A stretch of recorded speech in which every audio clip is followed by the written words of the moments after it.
언제든지 비트코인 가격이 급락할 수 있는 위험성이 내포되어 있는 거거든요. 공매도가 아무리 난리를 쳐도 뚫고 무조건 올라갑니다. 앞으로 좋아질 펀더멘탈에 정말 더 집중하시고, 올해는 이런 대주주 지배구조와 관련해서 현대차에 한번 주목을 해보시면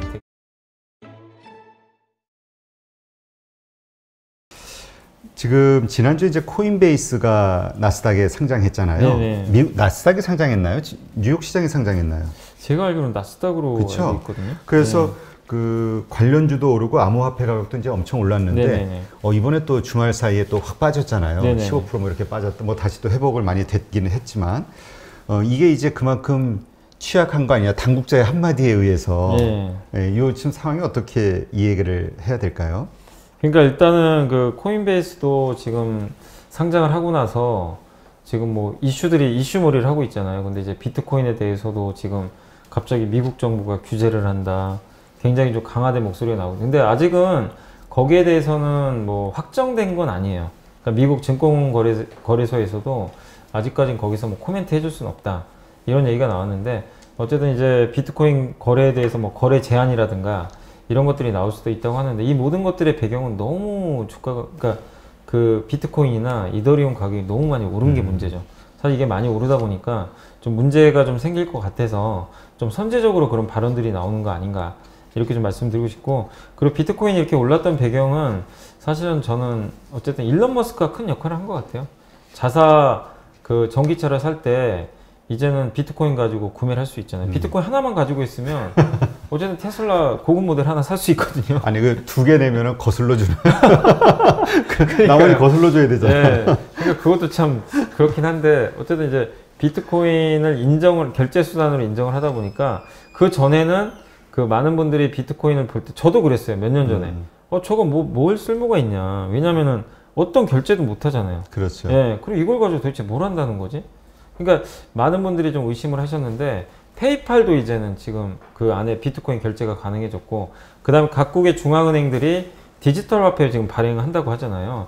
이러다 보니까 환경도 좋아지고, 또 요즘에 메타버스 얘기도 나오는데, 그 안에서 쓰는 게 다 가상화폐거든요. 그렇죠. 그러다 보니까 이제 비트코인에 대한 가치가 계속 올라오고 있는데, 그렇지만 이제 정부 입장에서는 이제 규제를 또 안 할 수가 없는 게, 이게 합법적인 뭐가 아직은 이게 규정이 안 되다 보니까 뭐 세금 탈루라든가 자금 세탁 같은 거, 오늘 보니까 우리 한국에서도 일단 자금 세탁 관련해 가지고 혹시 불법이 있으면 조사한다고 그러더라고요. 비트코인 관련해 가지고. 그러니까 이런 것들이 자꾸 나온다는 거는 규제를 한다는 얘기이기 때문에, 비트코인이나 이런 가격에는 단기적으로 좀 악재가 좀 될 수밖에 없는데, 그러나 역시 기본적인 거는 그러니까 그 비트코인든 뭐든 간에 너무나 오른 게 저는 단기적인 이런 변동성 불러일으킨 악재가 아닌가, 일단 이렇게 보고 있기 때문에, 비트코인이 이런 규제 때문에 이제는 뭐 다시 대폭락을 해서 끝난다, 이거보다도 단기적인 좀 일단 악재가 나왔다라는 정도로만 보시는 게 좀 맞는 것 같습니다. 근데 이제 많은 분들이 걱정하는 게 이런 것 같아요. 비트코인의 이런 현상만 보더라도 지금 버블의 정점을 향해서 가고 있는 거 아니냐. 이게 결국 터질 거 아니냐. 그럼 결국 주식시장도 마찬가지 아니냐. 근데 이거는 왜 저는 이제 그 말씀에 동의를 할 수 없는 게, 주식과 비트코인은 다르다고 저는 보거든요. 어떤 분들은 비트코인 무너지면 같이 무너진다고 생각하시는 분도 계시는데, 그렇게 따지면 비트코인 올라갈 때 날라갔어야죠. 우리나라 주식도 벌써 4천 갔어야 됩니다. 사실은 엄밀히 따지면 비트코인 갈 때. 왜냐하면 비트코인하고 별로 연동 안 됐어요. 최근에 주가 흐름 보시면은 비트코인 상승폭에도 훨씬 못 미치고, 그리고 어쨌든 비트코인은 지금 금을 대체하면서 많은 분들이 가는데, 근데 요즘에 김치 프리미엄이라고 막 그 얘기 비싸다면서요, 한국이? 그러니까 이게 뭐냐면, 한국 그 투자자분들이 1월 달에 그 우리나라 국내 대표 기업들을 하셨던 분들 중에 일부분이 비트코인도 많이 하시는 것 같아요, 제 생각에. 지금 왜냐면 주식시장 올라가는데 거래대금이 늘질 않아요. 우리 한국은 점점 지수는 올라가는데 거래대금이 줄어요. 한마디로 관심도가 떨어지고, 하루에 뭐 비트코인이나 이런 이제 알트코인, 암호화폐 거래량이 엄청나더라고요. 관심들이 많이 쏠렸는데, 그쪽이 지금 너무 흥분돼 있는 것 같아요. 그러다 보니까 그게 흥분되면서 김치 프리미엄도 형성이 되는 거죠. 내가 비싼 돈 주고라도 미국에서 예를 들면 8천만 원에 거래되는 걸 난 9천만 원 주고 살게, 이거거든요. 그럼 이거는 굉장히 지금 과하게 좀 반응을 하고 있는 건데, 그렇게 좀 과하게 반응한 만큼 언제든지 비트코인 가격은 급락할 수 있는 위험성이 내포되어 있는 거거든요. 근데 그런 것 때문에 빠지는데 우리나라 주식시장이 같이 망가진다. 저는 거기에는 절대 동의할 수 없고요. 그리고 비트코인도 비트코인 본질의 가치가 있겠죠, 분명히. 근데 이제 중앙은행 총재라든가 이런 분들은 인정 안 하더라고요. 비트코인 그렇죠. 가치 없다. 근데 결제 수단으로는 지금 인정은 받고 있으니까 그거 자체는 인정을 해줘야 되겠지만, 비트코인과 주식의 다른 점은 뭐냐면, 주식은 어쨌든 기업을 사는 거거든요. 내가 그렇죠. 실제 있는 기업이에요. 그 기업이 좋아지면 주가 올라가는 거고, 기업이 안 좋아지면 밀리는 건데, 이 기업들의 총 합이죠. 합이 우리나라 코스피 지수고, 기업들이 아까 말씀드렸잖아요. 실적이 좋아지는데, 비트코인이 그러면 주가가 이제, 비트코인이 만약에 뭐 예를 들면 극단적으로 반토막이 났어요. 그럼 우리나라 코스피에 속한 200개 기업들의 실적은 더 좋아졌어요. 그럼 빠져야 됩니까? 저는 그거는 전혀 안 맞는 얘기라고 생각을 하거든요. 그래서 그냥 주식시장은 주식시장, 기업의 가치가 올라가면 당연히 올라가는 거고, 비트코인은 물론 이제 유동성의 힘에 의해서 워낙 저금리다 보니까 더 올라간 감은 있지만, 비트코인도 또 어느 정도 정화작용을 하겠죠. 모든 자산은 많이 오르거나 많이 빠지잖아요. 또 정상적으로 그 가격의 그 잘못된 부분들을 다시 정상화시키는 자정작용을 많이 일으켜요.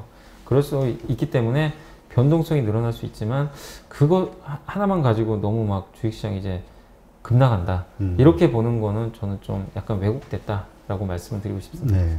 아, 근데 지금 말씀대로 지금 주식시장의 거래대금 이게 좀 약간 시들한 느낌 드는 게, 돈이 유동성이 그쪽으로 많이 빠져갔군요. 실제로 제 주변에도 그렇고, 이 비트코인도 많이들 하시는데, 그 알트코인이라고, 비트코인하고 이더리움 말고 나머지를 다 알트코인이라고, 그렇죠. 종류가 너무 많은데, 거기에는 뭐 어떤 분이 그러시는 사기도 있다고 하더라고요. 잘못된 뭐 화폐도 있다고 하는데, 투자하실 때 정말 각별히 주의하셔야 될 것 같고, 근데 그런 것들이, 이게 사람들 심리가 그래요.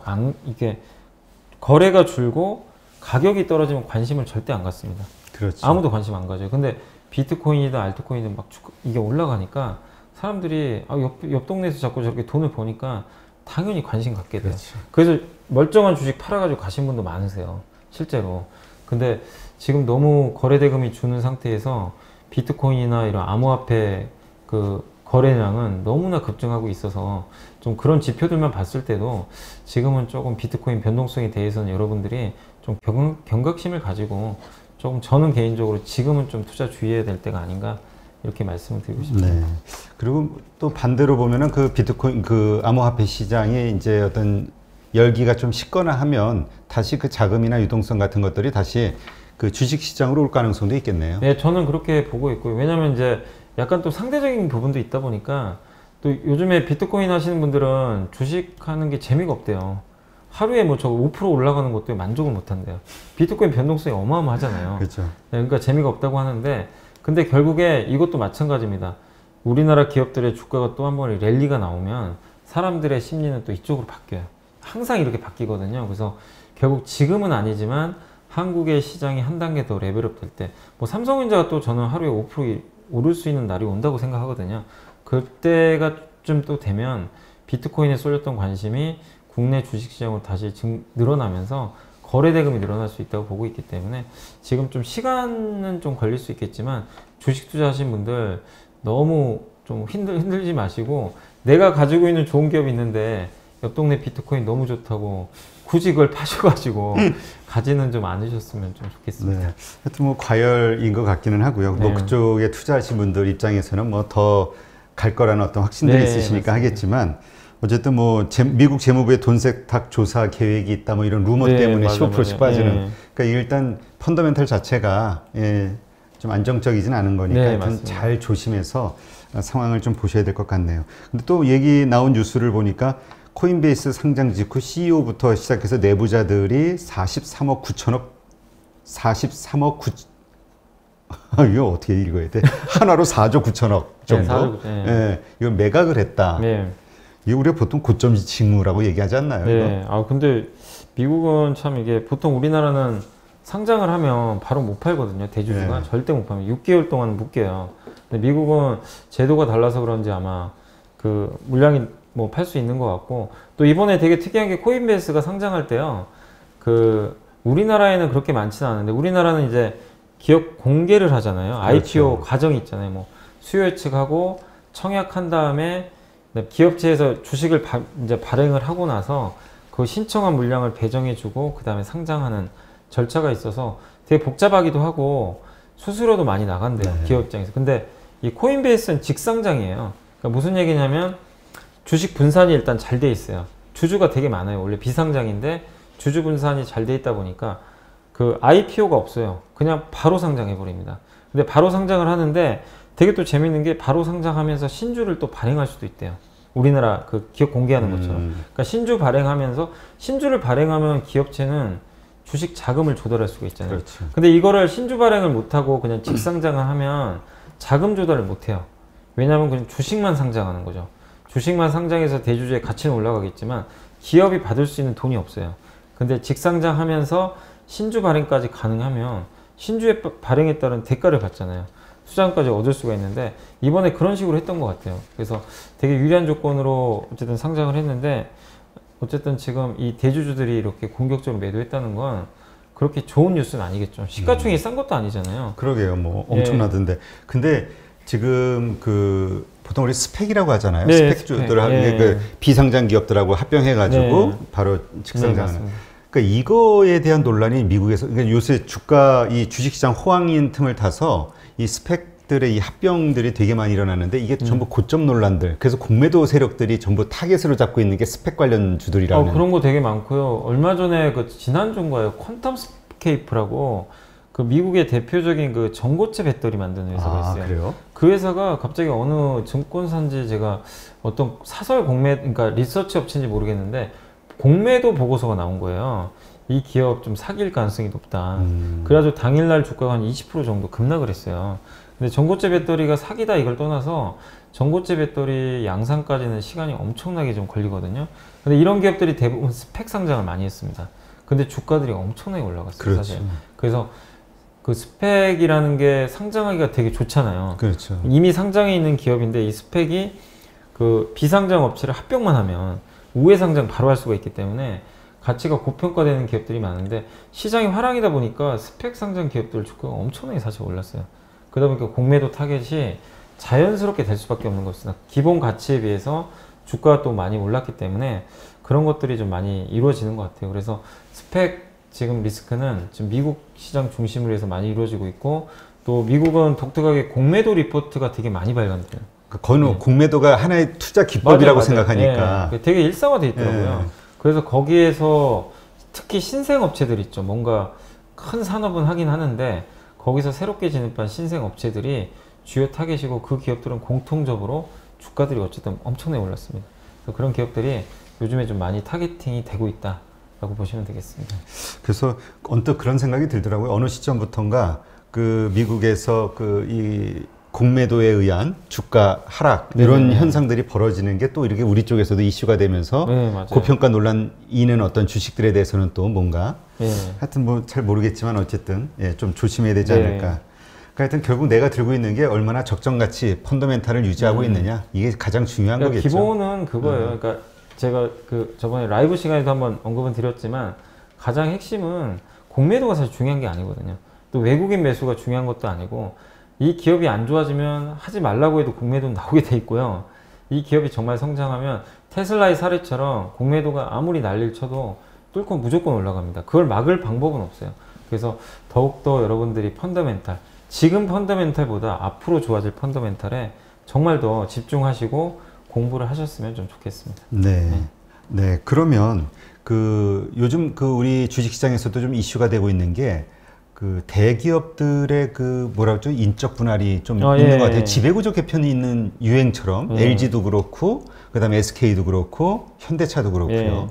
좀 특징적인데 왜 이게 뭐 내년에 시행되는 뭐 지배구조법인가 뭐 그것 때문에 그렇다는 얘기가 있던데요. 아마 제가 알기로는 이제 자회사 지분을 20% 이상 갖고 있어야 되거든요.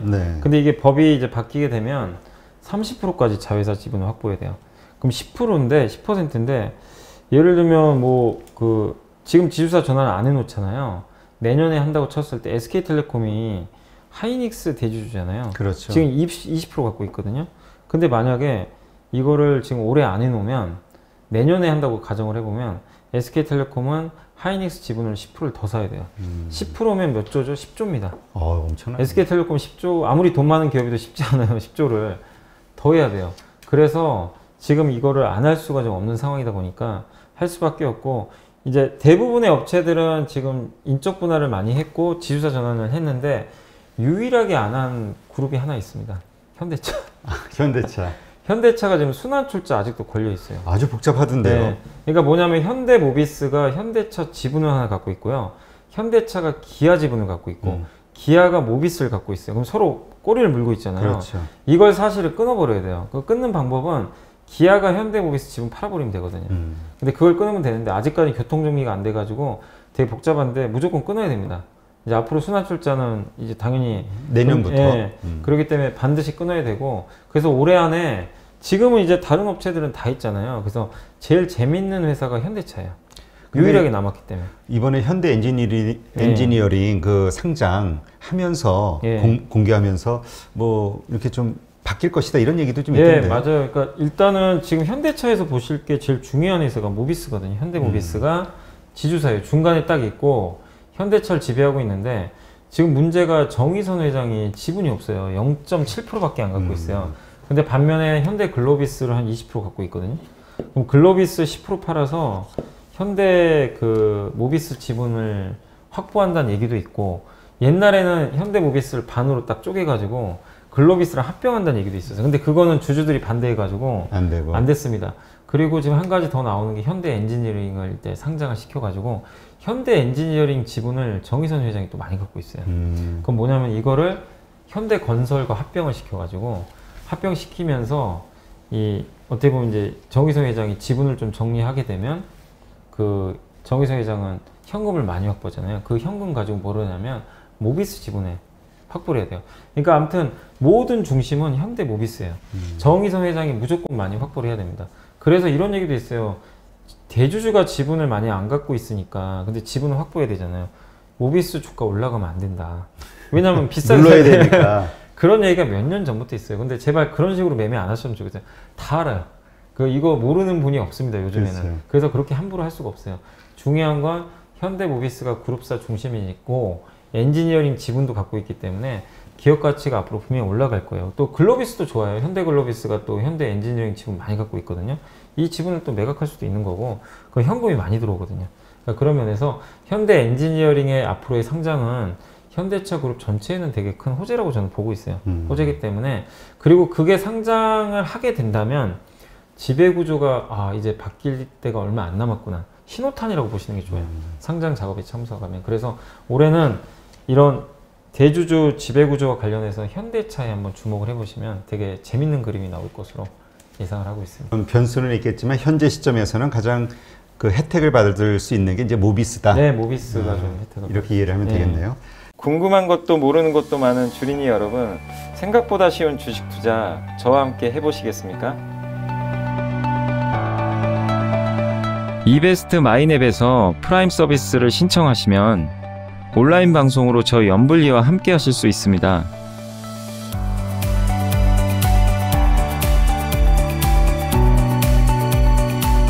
프라임 서비스를 신청하시려면 이베스트 마이넷 어플 설치 후 다이렉트 계좌 개설 메뉴에서 계좌 개설을 진행해 주세요. 다이렉트 지점 선택은 필수입니다. 마지막으로 이벤트 코드란에 연불리를 입력하시면 주식 상품권 10,000원을 화요일에 지급해 드립니다.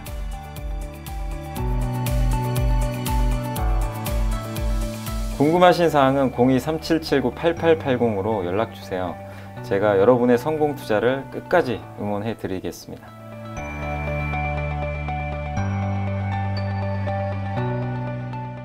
예, 알겠습니다. 하여튼 주식 시장을 이렇게 계속 지켜볼수록 살아있는 생물 같아서 정말 매번 그 가지고 있던 생각이 일주일마다 열흘마다 완전 상황이 바뀌는 일들이 반복이 되다 보니까 야, 정말 기본에 충실해야 살아남는 시장인가 보다 이런 생각이 갈수록 드네요. 네, 오늘도 정말 좋은 인사이트 함께 해주신 염승환 부장님께 감사드립니다. 수고했습니다. 감사합니다.